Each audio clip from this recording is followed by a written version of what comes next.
Hello again and मैं आपके सामने आ गया हूँ with the topic on average and allegation. आप अभी लॉकडाउन का समय है और ये समय सबके लिए एक ट्राइंग टाइम्स है, both for students as well as for the teachers as well, right? As well as all the professionals who are doing their different things. But यही समय है अपने skills, अपने हुनर को थोड़ा और बढ़ाना, right? So this lesson on average and allegation, I mean this is a part of bank PU as well as SSC exams. And average allegation एक ऐसा टॉपिक है जो शुरुआत तो होती है बहुत अच्छी तरह से, बहुत सिंपल तरीके से, बट ग्रेजुअली कम्प्लेक्सिटी थोड़ी सी बढ़ती है और वहीं पे स्टूडेंट्स को प्रॉब्लम आती है। पर्टिकुलरली इफ आई से द टॉपिक ऑफ एलिगेशन, जो मैं कह रहा हूँ alligation topic, this is a very important topic जो हम आगे करेंगे, राइट? सो अगर हम एवरेज समझ जाएं तो हम एलिगेशन भी समझ जाएंगे। Okay, so this is the topic on average and allegation and this is part 1 of this lecture. onlineedge.co.in/logical angle हमारा वेबसाइट है और जहाँ पे आपको सारे वीडियोस मिल जाएंगे। हम लोग उस वीडियो को हम अपडेट करने की भी कोशिश कर रहे हैं, so don't worry about that, it is taking time but yes it will be coming up soon and shortly.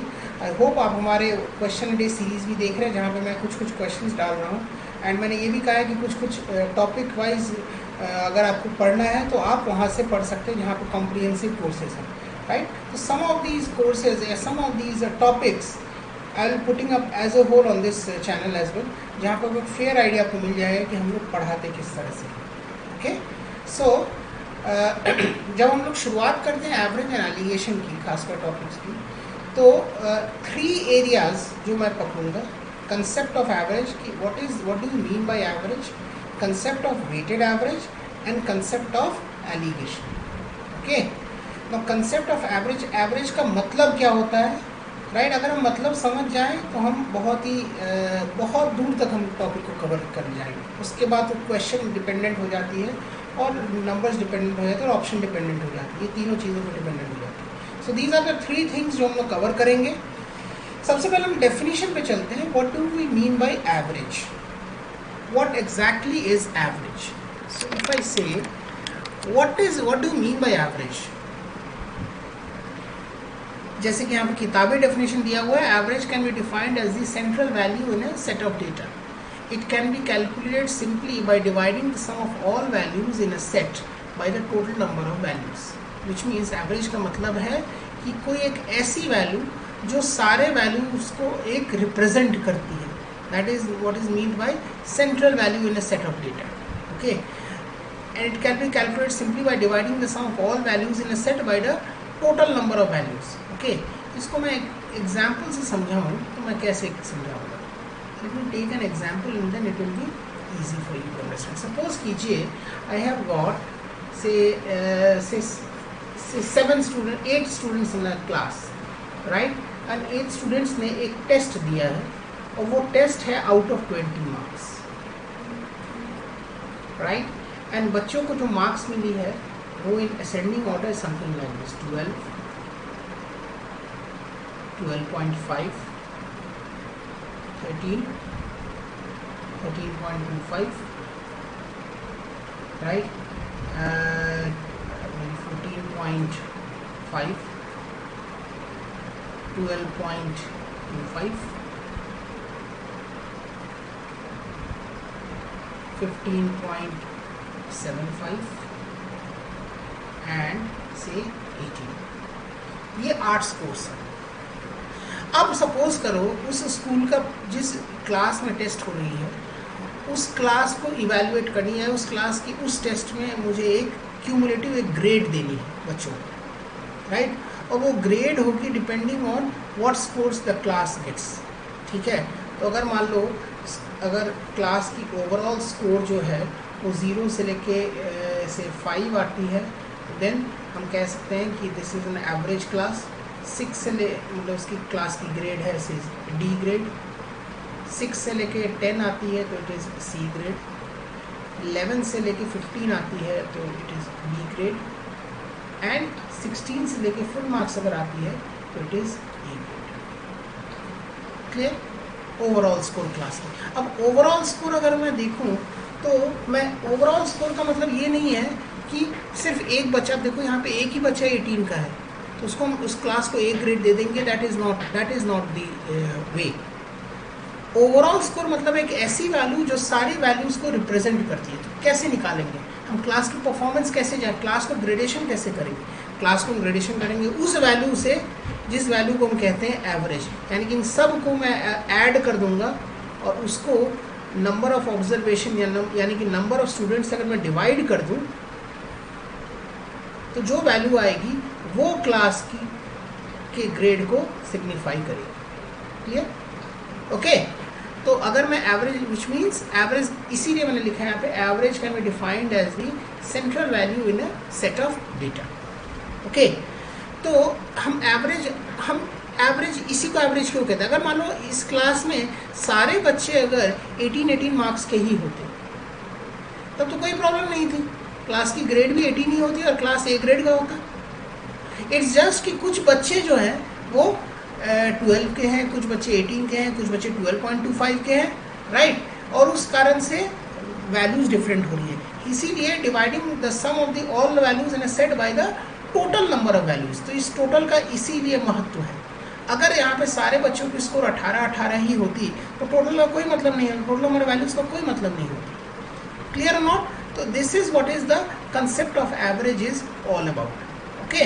तो अगर मैं इसका एवरेज निकालना हो तो या तो ये हो सकता है इन सबको मैं ऐड कर दूँ, क्लियर, इन सबको ऐड करके बाई 8 कर दूँ, या थोड़ा और शॉर्ट करने की कोशिश करूँ तो मैं कोई एक एवरेज मान लूँगा। अब देखो सारे वैल्यू 12 से तो ज़्यादा ही है, तो एवरेज जो 12 से तो ज़्यादा ही होगी। अब देखते हैं 12 से ज़्यादा कितनी होती है। तो मान लो 12 मान लेते हैं, 12 मान लेते हैं, तो ये वैल्यू जो 12 है वो 12 से कितनी ज़्यादा है? 0 ज़्यादा है। ये 12.5 12 से कितनी ज़्यादा है? 0.5 ज़्यादा है। सब जितनी भी ज़्यादा है वो हम यहाँ पे लिखते हैं, अगर कम होती तो हम माइनस में लिखते हैं, राइट? 13 है तो कितनी ज़्यादा है? 1 ज़्यादा है।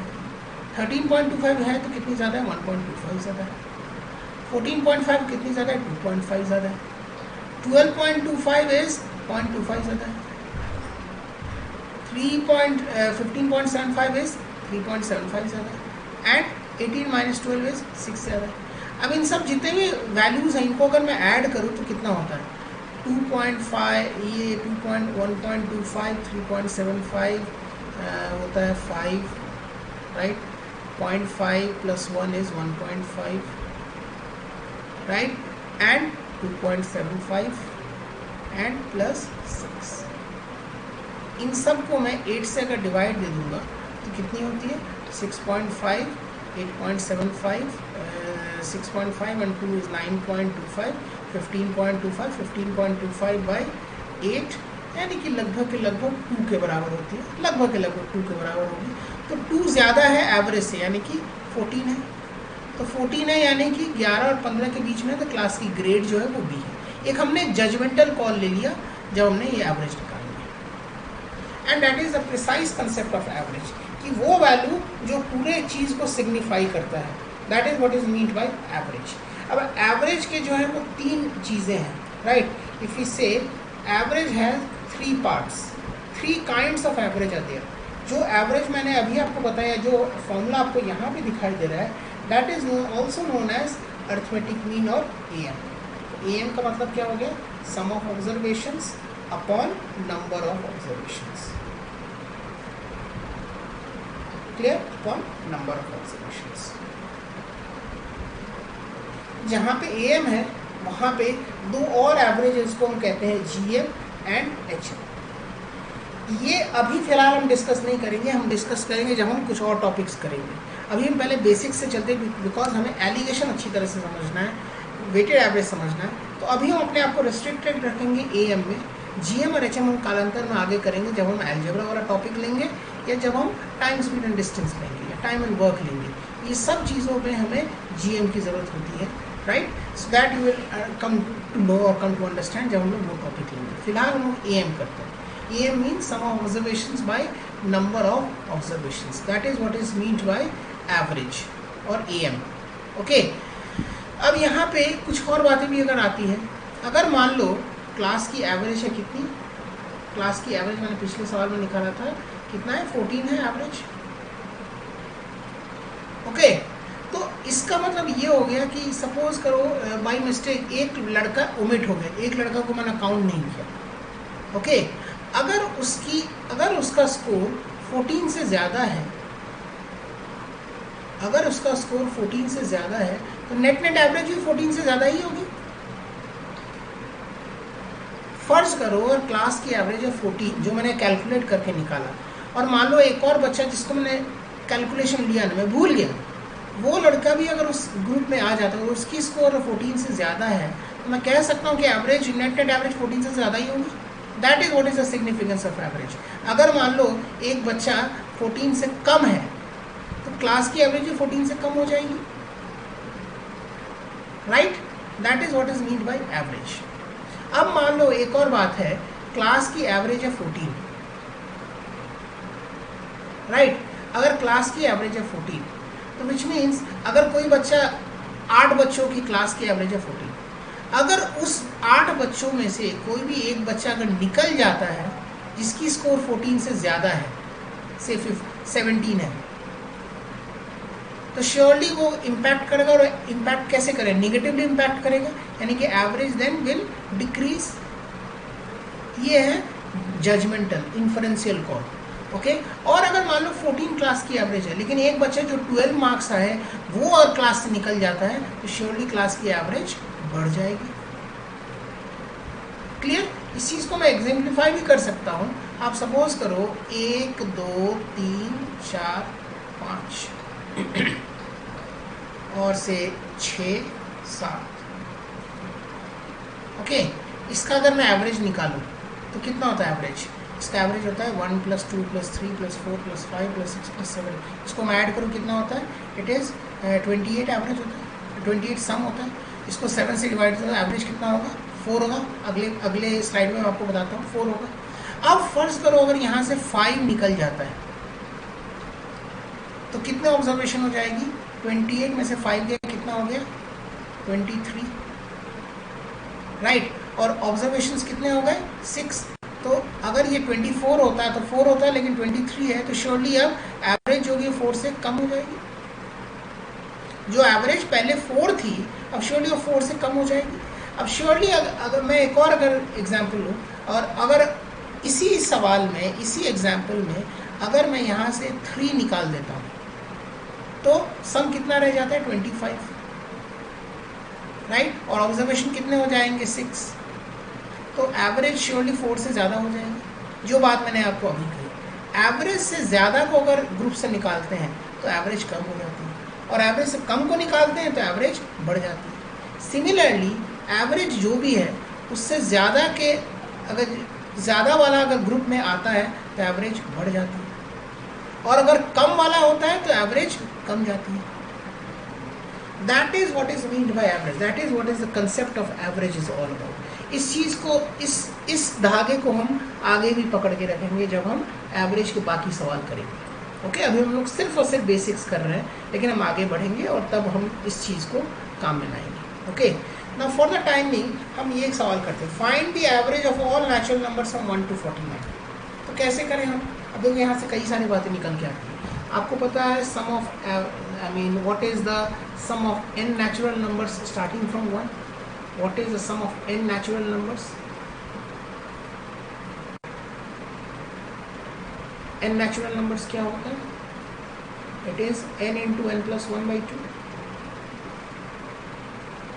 Okay, so if the observation यहाँ पे 1 to 49 या n केवल अगर 49 डाले तो सम क्या होगा? 49 × 50/2। 49 × 50/2 कितना होता है? जो भी होता है इसको हम सॉल्व कर लेंगे, इसको ऐसे ही छोड़ देंगे। अगर मुझे एवरेज निकालना है तो n से डिवाइड देना पड़ेगा, यानी कि 49 से डिवाइड देना पड़ेगा। तो एवरेज क्या हो गया? इट इज़ 50/2, यानी कि 25 हो गया। मतलब मैं कह सकता हूँ कि अगर 1 to n की अगर एवरेज निकालनी है और n अगर ऑड है तो एवरेज जो होगा वो n + 1/2th ऑब्जर्वेशन।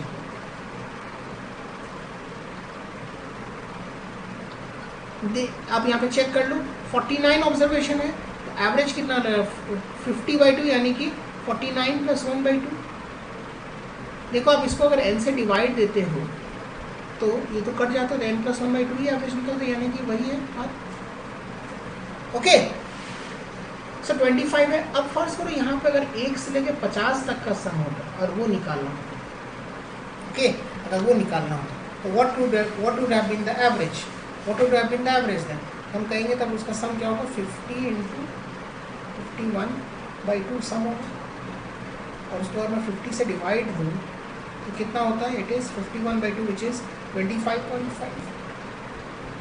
25.5 किसके, किन दो नंबर्स के बीच में पड़ता है, 25 और 26 के बीच में पड़ता है, विच मीन्स अगर n इवन होता है and if the division is regular, कोई इसमें कोई इरेगुलर ग्रेडेशन नहीं, इरेगुलर डिवीजन नहीं है, तो मैं कह सकता हूँ कि अगर 1 to n अगर n इवन होता है तो n/2 यानी कि ये 50 का आधा कितना होगा, n/2 है ऑब्जर्वेशन, और n/2 + 1 ऑब्जर्वेशन का जो वैल्यू है वही हमारा एवरेज होगा।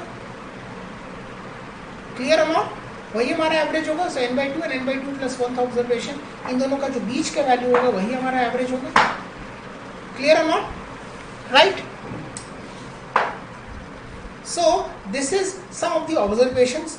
अब ये इंडिपेंडेंट है, ये अगर 1 का गैप है, ये अगर 3 का भी गैप होता या 5 का भी गैप होता तो भी लॉजिक यही रहती, ओके, तो भी लॉजिक, इसमें लॉजिक में कोई चेंज नहीं होती। ओके, हम राउंड ऑफ करते हैं in this first part with this question on average. हम लोग और भी पार्ट्स में करेंगे, मैं लेक्चर्स को ज़्यादा लंबी नहीं रखूँगा, छोटे छोटे पार्ट्स में करेंगे, but one which has substance, और आपको दिखाई देगा कि इस पार्ट में मैंने ये कवर किया, उस पार्ट में मैंने ये कवर किया, तो आपकी लर्निंग ग्रेजुअली बढ़ेगी। Okay, now in this question, हम इस क्वेश्चन को करते हैं, the average of 7 consecutive numbers starting with x is y। तो n जो है यहाँ पे ऑड है, 7 consecutive numbers. Find the average of 8 consecutive numbers starting with x + 3। Okay, तो हम कैसे करें इस क्वेश्चन, हम कैसे करें इस क्वेश्चन को।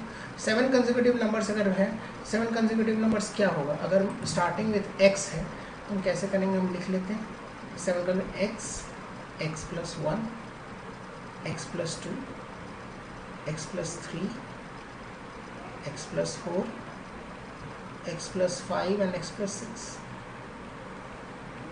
क्लियर। तो अगर 7 है तो 7/2, 7 में 1 जोड़ के और 2 से डिवाइड 2, यानी कि चौथा टर्म जो होगा वही एवरेज होगा, यानी कि ये एवरेज होगा, राइट। इसकी वैल्यू है x + 3। अगर आपसे पूछ रहा है find the average of 8 consecutive numbers starting with x + 3, तो अगर मान लो x + 3 से मैं स्टार्ट कर रहा हूँ तो x + 3, x + 4, x + 5, अगर 8 कंसेक्यूटिव नंबर्स हैं, x + 6, और 8 कंसेक्यूटिव नंबर्स हैं तो कौन सा टर्म होगा, 8/2, और 8/2 + 1 टर्म जो होगा वही एवरेज होगा हमारा, यानी कि चौथा और पांचवा टर्म के बीच का जो नंबर होगा वही होगा, राइट। तो ये पहला टर्म, ये दूसरा टर्म, ये तीसरा टर्म, ये चौथा टर्म। अब चूंकि ये x + 3 से शुरू हो रहा है और x + 3 y के बराबर है, तो इसको मैं y मान सकता हूँ। तो अगर इसको मैंने y मान लिया तो इसको मैंने y + 1 माना, ये y + 2, ये y + 3, ये y + 4। तो हमें पता है चौथा और पांचवा टर्म के बीच का नंबर, यानी कि y + 3 और y + 4 के बीच का नंबर जो होगा वही हमारा एवरेज होगा। तो y + 3 क्या होता है, y + 3 और y + 4 के बीच का नंबर क्या होगा, y + 3.5, y + 3.5, y + 3.5, यानी कि एवरेज होगी डी ऑप्शन। क्लियर है ना। तो इस तरीके से करेगा, अगर आप चाहें तो वैल्यूज लेके भी कर सकते हैं, प्रेफरेबली आप वैल्यूज लेके ना करें तो ज़्यादा अच्छा होगा, बिकॉज फंडामेंटल अगर क्लियर करना है तो जस्ट ऐसे ही लिख दो। इनफैक्ट अगर आप थोड़ा प्रैक्टिस कर ले तो इतना लिखने की ज़रूरत भी नहीं थी, क्योंकि चौथा टर्म तक ही आपको लिखना है। तो चौथा टर्म क्या होगा, x + 3, अगर स्टार्टिंग विद x है, कंसेक्यूटिव नंबर है, तो x + 3 तक ही लिखेंगे, तो y एवरेज होगा x + 3 होगा, और x + 3 से ही शुरुआत हो रही है, राइट। अगर आपसे कहता है कि यार x + 2 से शुरुआत हो रही है, x + 2 से 8 कंसेक्यूटिव में स्टार्टिंग विद x + 2, तब एवरेज क्या होता है, तो हम क्या करते हैं, तो हम सीधा लिखते हैं कि x+2 से अगर स्टार्ट हो रहा है तो which means then the answer would have been, first term would have been x+2, x+2 क्या होगा, y-1 होगा, यानी कि पहला टर्म होगा y-1, then y, then y+1, then y+2, then y+3, तो y+2 और y+3 चौथा और पांचवा टर्म के बीच का नंबर क्या होगा, y+2.5, उस केस में ये एवरेज होगा, राइट। तो डिपेंड करता है कि क्वेश्चन क्या पूछ रहा है। अगर x+3 पूछ रहा है तो then you have to start with y, अगर x+2 पूछ रहा है तो y-1 से, अगर x+1 पूछ रहा है तो y-2 से स्टार्ट करो, राइट। या आप ये भी कर सकते हो वैल्यूज लेके करो, that I leave it for you to practice, okay. तो this was the topic, this was the first part of average जो मैंने कवर किया है आपके सामने। Will do more such good questions in the second part of average, जहाँ पे असल बात शुरू, अभी तो हमने सिर्फ बिल्डिंग ब्लॉक्स हमने शुरुआत की है। We'll do more such good questions. Thank you, and please register for courses at onlineedge.co.in/logicallanguage, wherein you will get lots and lots of good videos over there. Thank you so much, and please pause कर लीजिए जहाँ जहाँ आपको ना समझ में आई। Thank you so much.